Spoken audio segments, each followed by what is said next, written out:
शिक्षा सभा और सम्मेलन संबंधी जो शब्द है कुल 25 है, यानी कुल मिलाकर 50 शब्द है और इसमें से आपको 10 पूछे जाएंगे और 10 के बराबर उत्तर लिखने हैं।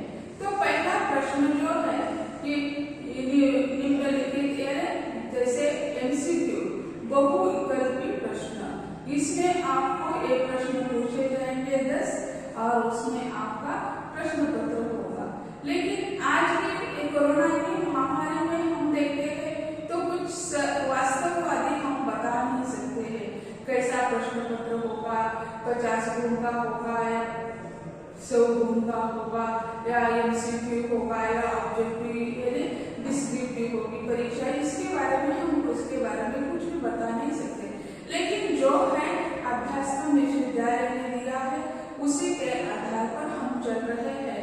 तो पारिभाषिक शब्दावली जो है इसमें जनसंचार माध्यम संबंधी शब्द जो है वे इस प्रकार है। जैसे हम देखते हैं कोई भी समारोह को उसमें सूत्र संचालन करने वाला एक आदमी होता है, यानी कैसा भी कार्यक्रम हो, जैसे आज हर दिन हर कोई न कोई समारोह होता ही रहता है।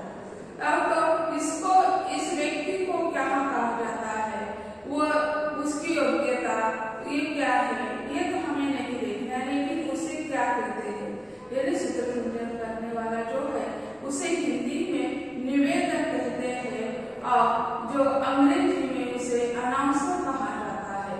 अनाउंसर यानी निवेदक, उसका स्पेलिंग इस तरह है ANNOUNCER। अनाउंसर यानी क्या है, यानी निवेदक ऐसा कहा जाता है। वीडियो विजुअल यानी दृश्य श्राव्य, वीडियो या ऑडियो विजुअल यानी AUDIO/VISUAL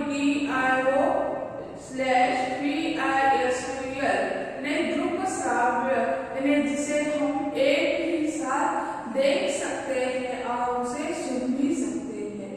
जैसे इसका उदाहरण आज हमारे सामने ये मोबाइल है, टेलीविजन है, कंप्यूटर है, लैपटॉप है, ये जो नए तंत्रज्ञान आ चुके हैं उसे हम एक साथ दोनों कार्य कर सकते हैं। जब रेडियो है वह सिर्फ श्राव्य है, उसे हम देख नहीं सकते हैं। इसी कारण दृश्य श्राव्य माध्यम जो है काफी प्रभावी पड़ता है, तो उसे ऑडियो विजुअल कहा जाता है। बैनर जो है, बैनर यानी पताका, BANNER, बैनर यानी पताका, जो हमसे झंडा बोलते हैं। हर जगह जहाँ जाए वही यह बैनर चला रहता है, यह झंडा होता है, तो यह बैनर है। बायोग्राफी, बायोग्राफर यानी जीवनीकार, जैसे BIOGRAPHER यानी बायोग्राफर, बायोग्राफी यानी जीवनी, बायोग्राफिकार यानी जीवनीकार, यानी जिसने अपने बारे में जो लिखा है उसे जीवनीकार कहा जाता है, उसे का लेखक कौन है। लेकिन बायोग्राफिकार जो है उसे हिंदी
का अर्थ होता है उसे माना जाता है। कॉलमनिस्ट यानी कॉलमनिस्ट यानी स्तंभ लेखक। वर्तमान पत्र जो होता है ना, तो उसमें हर एक व्यक्ति होता है स्तंभ लेखन करने वाला। एक उसके लिए एक जगह होती है, तो उसमें ये 7वें पान पर 8वें पान पर उस लेखक के लिए जो स्तंभ का लिखता रहता है, तो उसे कॉलमनिस्ट यानी कॉलम लिखना, एक परिच्छेद लिखना, तो उसे कॉलमनिस्ट कहा जाता है। जैसे स्तंभ लेखक कहा जाता है। कमेंटेटर यानी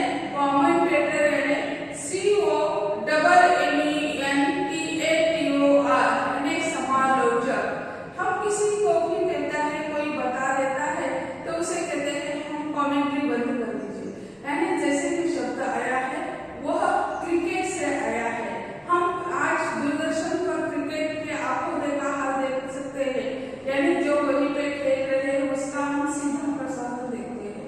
लेकिन पहले क्या था, रेडियो था, और क्रिकेट के पहले भी शौकीन थे, तो यानी कैसे उसका आंखों देखा हाल तो नहीं देख सकते थे, तो ये रेडियो के माध्यम से हम सुनते थे। आज भी उसे हम सुनते थे, वो उसमें बताते हैं उसी समय एंकर निवेदन करने वाला वहीं पे होता ही है, यानी समालोचक वहां बैठे ही होते हैं, तो उसे कमेंटेटर कहा जाता है।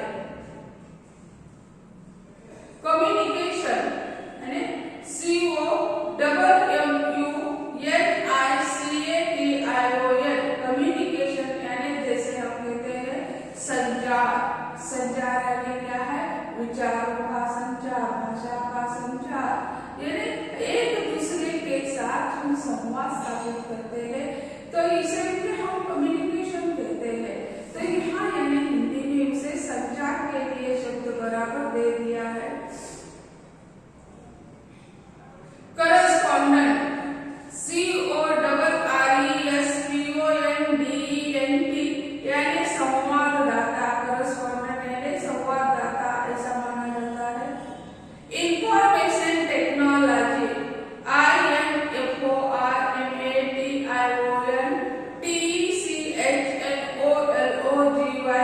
यानी इंफॉर्मेशन टेक्नोलॉजी, यानी हिंदी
पेपर लिखते हैं तो उसमें 60 महत्वपूर्ण होता है। जैसे रिसर्च पेपर होता है तो आप एब्स्ट्रैक्ट उसका यानी 10-15 पंक्ति में, जैसे आपने 8-9 पेज लिख लिए हैं तो उसमें से तो आपको 8-9 पंक्तियों में पूरा सार उसमें लिखना पड़ता है, उसे कहते हैं एब्स्ट्रैक्ट। एकेडमिक गोल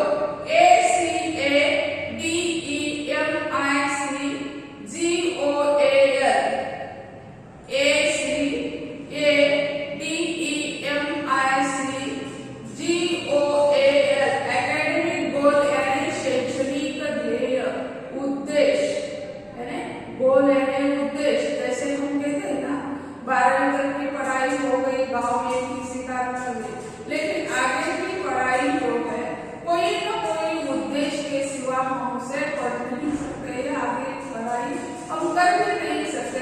उद्देश्य से हम चले जाते हैं, कुछ ना कुछ हासिल करने जाते हैं, यानी MA की पढ़ाई करें उसके बाद नौकरी के बारे में सोचे, तो यह जो उद्देश्य जो होता है उसे एकेडमिक गोल कहा जाता है। तो हिंदी में उसे शैक्षणिक ध्येय कहा जाता है। एड्रेस यानी एड्रेस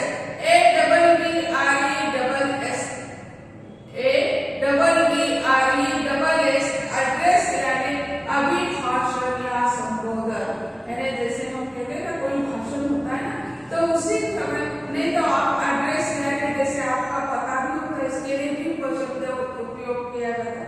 लेकिन यहाँ जो है जो आपको संबोधन देने वाला है या जिसका भाषण आप सुनने के आए हैं वह है एड्रेस, यानी संबोधन या अभिभाषण ऐसा कहा जाता है। अडल्ट एजुकेशन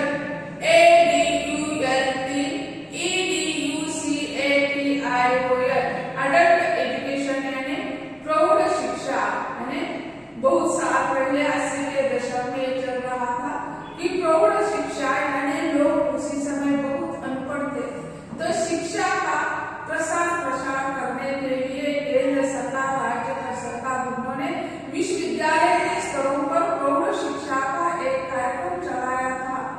जो कॉलेज के छात्र गांव में होते थे तो उनको रात्रशाला यानी रात में इन लोगों को पढ़ाया जाता था। क्या पढ़ाया जाता था? तो ये यानी मूलाक्षर पहले पढ़ाना, फिर जोड़ाक्षर यानी क्या है उसे पढ़ना आना चाहिए, उनका उद्देश्य था। उसके लिए जो साहित्य वही लोग देते थे, तो यह रात्रशाला उसी समय चल रही थी, वो अडल्ट एजुकेशन यानी प्रौढ़ शिक्षा। एजेंडा AGENDA यानी कार्य सूची, जैसे सभा वगैरह होती है तो उसी समय पहले ही तय किया जाता है किस विषय पर सभा होनी है, तो वह कार्य सूची हर दिन की यह कार्य सूची होती है कि एजेंडा यानी कार्य सूची। एनिवर्सरी एनिवर्सरी यानी जयंती या वर्षगांठ, जैसे शादी हो तो वो एनिवर्सरी होती है, और वर्षगांठ हो तो यानी जन्म दिवस हो तो उसके लिए बर्थडे कहते हैं, और शादी की वर्षगांठ हो तो उसे एनिवर्सरी कहते हैं, यानी जयंती या वर्षगांठ ऐसा कहा जाता है। अप्राइजल अप्राइजल यानी मूल्यांकन, जैसे आपके पेपर होते हैं उसका भी मूल्यांकन होता है, करना भी जरूर होता है, तो अप्राइजल यानी मूल्यांकन। ऑडियंस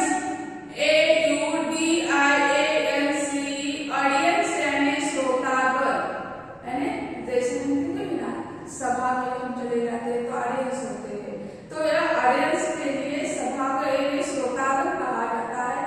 ऑटोनॉमस यानी स्वायत्त,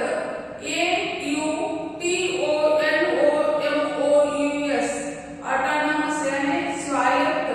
जैसे आप देख रहे थे 2 साल पहले अपने कॉलेज में न्याय की कमेटी आई थी और वो अपना मूल्यांकन करने के लिए आ जाते हैं। आपके कॉलेज की स्थिति बहुत अच्छी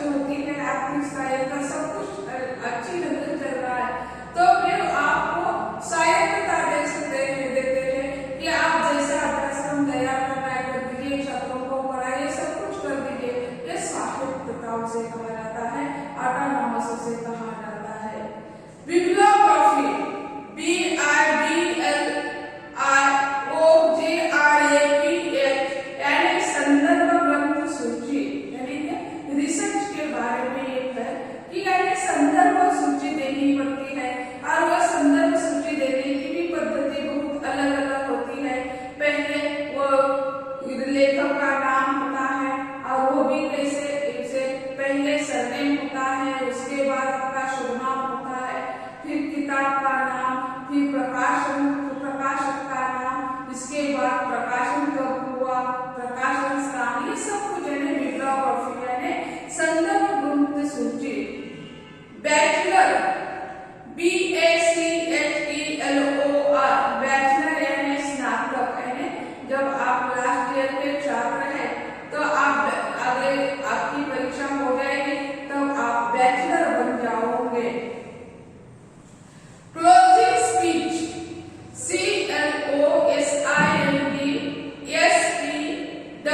SPEECH यानी समापन भाषण, भाषण जो